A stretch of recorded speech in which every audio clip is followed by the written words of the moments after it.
So just before we talk about your new book, can you just briefly tell us what made you become so interested in this period of American and British history?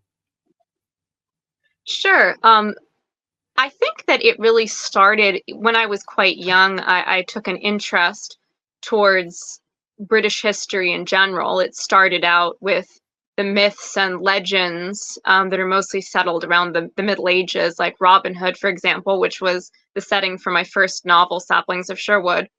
And then as I grew a little bit older, but I was still in my childhood years, I did take an increased interest in the American Revolution because it was kind of a crossover point for, the British history that I so loved and my own local history. I grew up in Maryland, so it's one of the 13 original colonies, but also with family across New York and New Jersey. So my dad would take me up to the bluffs of Fort Lee, which has a lot of American Revolution history involving Washington and Cornwallis essentially chasing each other around and their war of wills and so forth. So there was a lot of material culture that fascinated me about the long 18th century, the time period.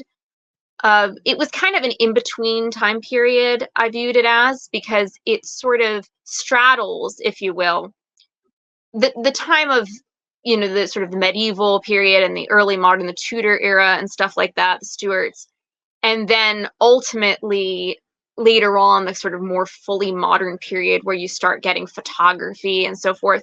So it kind of was in between where there's still a sense of mystique due to the paintings, for example, the clothing, the general style. There's a sense of both distance and relatability. There's a closer relatability than the Middle Ages in the sense that we can actually read the writings of these people and they're speaking in basically modern English.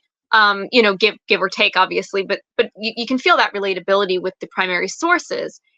And for me, it just always was a fascination in terms of the British, and I would say British American side of the story. So these were the Americans who still identified strongly as being British and they were loyal to the crown and so forth. And their stories tend to be forgotten. Their whole kind of cause and rationale was forgotten a lot of the time. And it just deeply fascinated me because I've always felt, have this deep attachment and affection for Britain as an American. And so I always identified sort of in sync that way.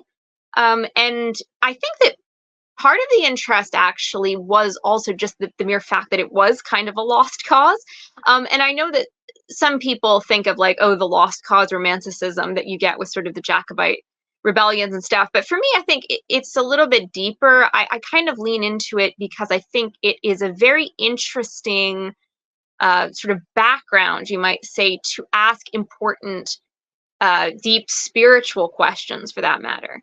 That how do you handle defeat in a worldly sense? How do you handle when everything is sort of stripped away from you, when you're under the most severe pressure, when it looks like everything is lost? It's almost a kind of a vibe you get in classic legends and myths when you think about King Arthur, the Battle of Camlan, and the separation of the Knights of the Round Table, the breaking of the Round Table, the destruction of Camelot.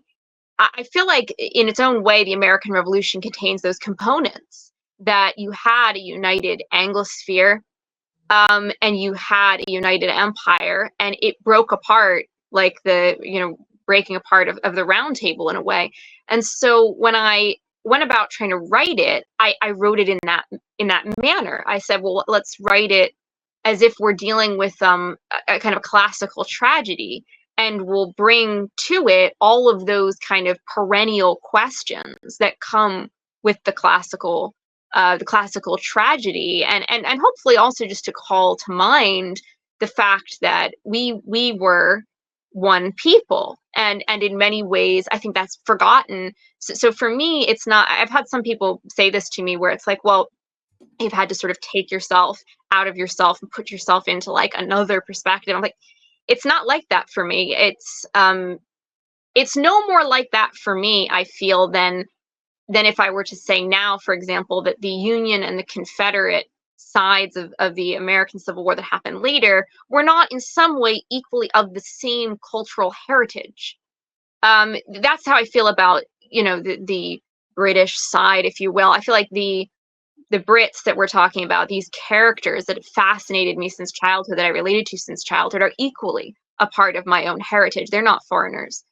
They are part of our heritage. They are part of that fabric. They are, again, brethren, kith and kin, that kind of thing. So that's the way I approach it, as very much of a civil war.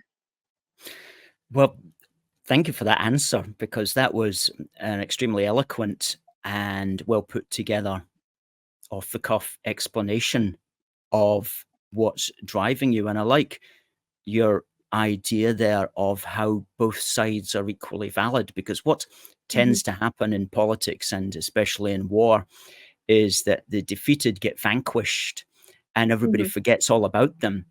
And your one's family goes on through time, Yeah, and you come to accept that, oh, you were on the winning side and weren't you great? And then you might look back into your history and you find, oh my goodness, like all our family were actually on the other side. I didn't know yeah, that. But society and time has made me just go along with the winning side. And so you're taking a very new, is nuanced the right word? Certainly nuanced, but yeah. a It's much more fivefold. comprehensive and wider and a much more humane way of actually looking at things. And from a British perspective, I'm very glad that you're doing that, because you are Thank you. raising out stories that we haven't heard before. And in that sense, that brings us on to your new book, which, how would you categorize it? It's called All Ye Who Pass By, and it's the book one, Gone for a Soldier. So it's Yeah. what's the name for that genre, which is history but also fiction? Yes, so Historical it's fiction, I guess. historical fiction. Yes, historical fiction. And so it's the first book in a trilogy that deals primarily with the Saratoga campaign. So that was the turning point of the American Revolution.